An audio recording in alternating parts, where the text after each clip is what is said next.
নমস্কার প্রিয় দর্শক, সকলে প্রণাম এবং ভালোবাসা নেবেন। আমি প্রতাপ গিরি আপনাদের সামনে একটি আলোচনায় এসেছি। এবার চলুন আলোচনা করি আমরা। আপনারা দেখছেন কাকদ্বীপ টিভি।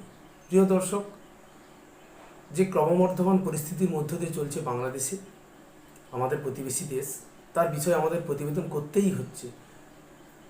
এই বাংলাদেশে কি কি পট পরিবর্তন হচ্ছে, এখনও কি চলছে, নতুন নতুন পরিকল্পনা হচ্ছে, তার একটা রূপরেখা আপনার সামনে তুলে ধরব।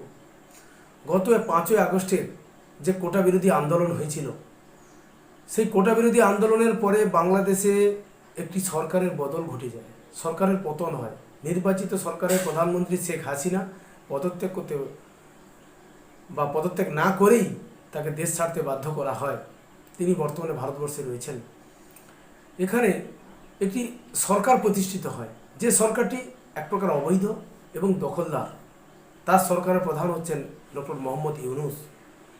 তিনি যে নোবেল প্রাইজ পেয়েছিলেন, এখান থেকে যদি আমরা সূত্র ধরি, এই নোবেল প্রাইজ প্রাপক থেকে আজ পর্যন্ত একটা নিখুঁত পরিকল্পনার মধ্য দিয়ে চলেছে।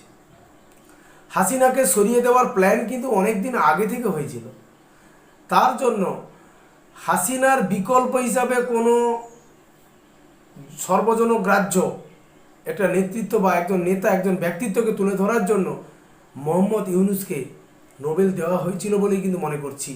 কারণ মোহাম্মদ ইউনূস এমন কোনো কাজ করেননি যার দ্বারা তিনি নোবেল পুরস্কার শান্তিতে নোবেল পুরস্কার পেতে পারেন। তিনি একটি ক্ষুদ্র ঋণ ব্যবসায়ী, তিনি অর্থনীতিতে নোবেল পেতে পারেন, কিন্তু যেভাবে তিনি ক্ষুদ্র ঋণ ব্যবসায়ী থেকে নোবেল পুরস্কার অর্জন করেছেন, এখানে কোথাও একটা পরিকল্পনা, নিখুঁত পরিকল্পনা কাজ করছে। এবং ঠিক তারপরেই 5ই আগস্টের পরে যেভাবে তিনি সরকারে বসেছেন, এবং সরকারে বসেই তিনি এক প্রকার তামাশা চালিয়ে গেছেন, তামাশাই বলবো। দেশে অস্থিরতা, চূড়ান্ত বিশৃঙ্খলা সব দেখার পরও তিনি চোখ বুজে রয়েছেন, কিছু না দেখেও না দেখার ভান করছেন, সব কিছুকে বলছেন হ্যাঁ চলছে, ঠিক আছে, কোনো অসুবিধা নেই, এটা হওয়ারই কথা ছিল। এগুলো তার পূর্ব পরিকল্পনা। এবং তার পরিকল্পনাতে দেখা গেছে, এই যে জুলাই যে বিপ্লব বলছে, যেটা এটা একটা জুলাই বিপ্লব আমি বলবো না, এটা একটা ষড়যন্ত্র। এই ষড়যন্ত্রের মাধ্যমে কারা কারা সামিল হয়েছিল? আওয়ামী লীগ ব্যতীত সকল রাজনৈতিক দল এবং মৌলবাদী সংগঠন, এরা সকলে সামিল হয়ে এই হাসিনা সরকারের পতন ঘটিয়েছে। তার কারণে আজকের দিনে হাসিনা সরকারকে পতনের পরে কিভাবে নিখুঁত গেম প্ল্যান দেখুন। ছাত্র জনতা নামে যে ঐক্যবদ্ধ জোটকে বলা হচ্ছে, তাদের একটা রাজনৈতিক দল আসতে চলেছে, তারা নির্বাচনে লড়বে। এই উচ্চাসা কার মধ্যে থেকে আসছে? এই ডক্টর মোহাম্মদ ইউনূসের কাছ থেকে আসছে। তিনি ক্ষমতায় থেকে দিতে চাইছেন। তিনি যেটা ঘোষণা করেছেন যে আগামী ডিসেম্বরের মধ্যে জাতীয় নির্বাচন অনুষ্ঠিত হবে। নির্বাচন হতে এখনও 10 মাস বাকি রয়েছে। তবে এই যে নতুন দল, তথাকথিত নতুন দলকে সুযোগ করে দেওয়ার জন্য কিন্তু এই 10 মাস সময় নেওয়া হয়েছে, যাতে এই রাজনৈতিক দল গুছিয়ে নিতে পারে তাদের রাজনৈতিক পটভূমিটাকে। এবং এখানে একটা জিনিস ঘটানো হচ্ছে, আওয়ামী লীগকে একদম হোয়াইট ওয়াশ করে দেওয়ার চিন্তা ভাবনা নেওয়া হয়েছে। তার জন্য এই ছাত্র জনতা, এই মৌলবাদীদের পক্ষ থেকে যে আক্রমণাত্মক জিনিসগুলো ঘটছে বাংলাদেশে, সবটাই আওয়ামী লীগের বিরুদ্ধে, সংখ্যালঘুদের বিরুদ্ধে, আওয়ামী লীগের সমর্থকদের বিরুদ্ধে, আওয়ামী লীগ নেতাকর্মীদের বিরুদ্ধে। এমন একটা প্যানিক তৈরি করা হচ্ছে যাতে তারা আওয়ামী লীগ আর আগামী দিনে করতে না পারে, সাহস না দেখায়। আওয়ামী লীগ যদি করেন, আপনি সুরক্ষিত নন। এই বার্তাটাই গুরুত্বপূর্ণ হয়ে দাঁড়িয়েছে বর্তমানে বাংলাদেশে। এবং আপনি যদি সংখ্যালঘু হন, আপনি যদি আওয়ামী লীগ সমর্থক হন, সংখ্যালঘু হন, আপনিও নিস্তার পাবেন না। আপনি সুরক্ষিত নয়, আপনার সম্পত্তি সুরক্ষিত নয়। তাই এই 8 মাসের মধ্যে দেখবেন আরও বহুল পরিমাণে হিংসাত্মক ঘটনা ঘটবে। যতগুলো সহিংস ঘটনা বাংলাদেশে ঘটেছে, তার একটাও বিচার হয়েছে? একজনের নামে অভিযুক্ত হয়েছে, একজনও অভিযুক্ত হয়েছে, এফআইআর হয়েছে? কেউ শাস্তির মুখে পড়েছে? কোনোটাই নয়। এই সরকারের প্রত্যক্ষ এবং পরোক্ষ মদত রয়েছে এই রকম ঘটনায়। উল্টে অত্যাচারিতর পাশে দাঁড়ানোর পরিবর্তে পুলিশ ও সেনাবাহিনী যারা আক্রমণকারী তাদের পাশে দাঁড়িয়েছে। তার একটা প্রকৃষ্ট উদাহরণ দেখুন, গাজীপুরে যে ঘটনা ঘটলো, সেই ঘটনার পরে সেফ দেওয়ার জন্য বা নিরাপত্তা দেওয়ার জন্য যারা হিংসা দাঙ্গার গোষ্ঠী, যারা আক্রমণকারী, তাদেরকে শেল্টার দেওয়ার জন্য অপারেশন ডেভিল হান্ট চালানো হচ্ছে। কারণ কি? এই অপারেশন ডেভিল হান্টের মাধ্যমে, ডেভিল কারা? কারা শয়তান? ডেভিল মানে শয়তান, হান্ট মানে শিকার, শয়তান শিকার। মানে এই সরকারের কাছে আওয়ামী লীগ তথা সংখ্যালঘু সম্প্রদায়ের মানুষজন কি শয়তান? তাদের বিরুদ্ধে আজকের এই রকম একটা অপারেশন চলছে। এটা সম্পূর্ণভাবে পূর্ব পরিকল্পিত। আওয়ামী লীগকে শেষ করা, সংখ্যালঘুদের হটিয়ে দেওয়া বাংলাদেশ থেকে। আরও একটি নিখুঁত পরিকল্পনা দেখুন, ডক্টর মোহাম্মদ ইউনূসের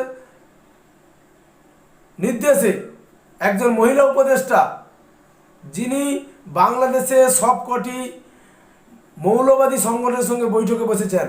13 তারিখে বৈঠক হচ্ছিল নরেন্দ্র মোদী এবং ডোনাল্ড ট্রাম্পের মধ্যে ওয়াশিংটন ডিসিতে। বাংলাদেশ বিষয়ে সবিস্তার আলোচনা হয়েছে।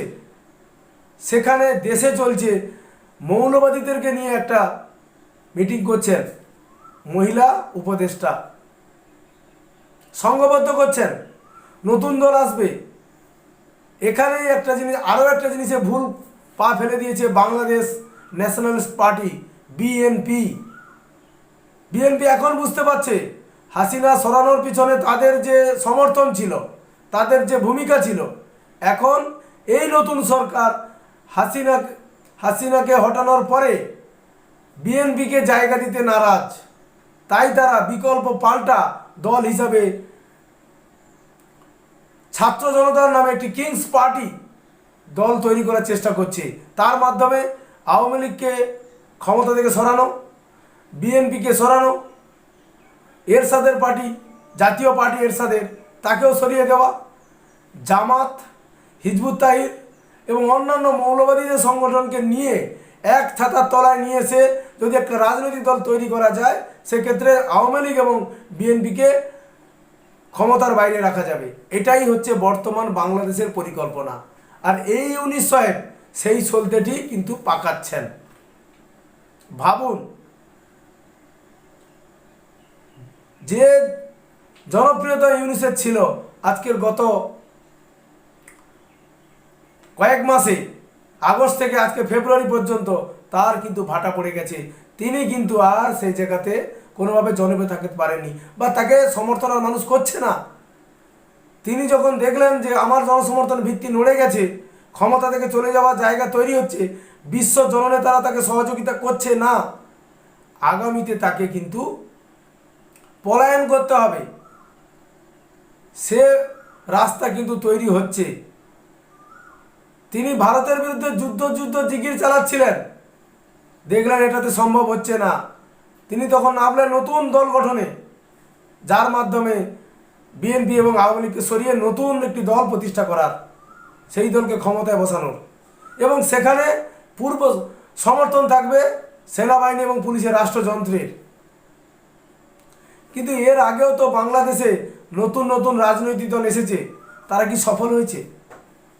বারবার মাথা তুলে দাঁড়ানোর চেষ্টা করেছে, কিন্তু মূল যে একটা দলের যে ভাবনা, যে আদর্শগত দিক থেকে একটি দল তৈরি হয়, সেই আদর্শ ঠিক না থাকার কারণে প্রত্যেকবারই সেটা অসফল হয়েছে, বিফল হয়েছে।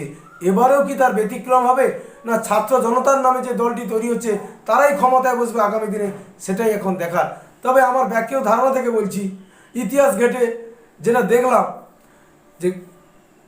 যেভাবে তারা তুলে ধরছে এরদোগানের একে পার্টি, পাকিস্তানের তেহরিক ইনসাফ, ইমরান খানের দল, ইন্ডিয়ায়, ভারতবর্ষে অরবিন্দ কেজরিওয়াল, তাদের যে উত্থান, সেই উত্থানের স্বপ্ন নিয়ে তারা চাইছে যে আমরাও ক্ষমতায় বসতে পারি। সেই বাসনা নিয়ে তারা এগিয়ে চলেছে, কিন্তু এই বাসনা সফল হবে বলে আমার ব্যক্তিগত ধারণা থেকে বলছি, এটা সফল আগামী দিনে। এবং এই দলটি সম্ভবত ধর্মভিত্তিক হতে চলেছে। মানুষকে খেপিয়ে, দেশবাসীকে খেপিয়ে, ধর্মের সুড়সুড়ি দিয়ে একটি রাজনৈতিক দল ক্ষমতা আসার চেষ্টা করছে। সেই উদ্দেশ্য বাংলাদেশের শুভবুদ্ধি সম্পন্ন মানুষ সফল করবেন বলে কিন্তু আমার ধারণা হচ্ছে না। আমার ব্যক্তিগত ধারণা থেকে বলছি, এই দল সফল হবে না। আবারও আওয়ামী লীগ ফিরবে, বঙ্গবন্ধু চেতনা ফিরবে, মুক্তিযুদ্ধের চেতনা নিয়ে বাংলাদেশে আওয়ামী লীগ আবার প্রবল এবং পরাক্রমভাবে আবার ক্ষমতায় আসবে। এইটুকু বলে আজকের প্রতিবেদন শেষ করছি। জয় হিন্দ, বন্দে মাতরম।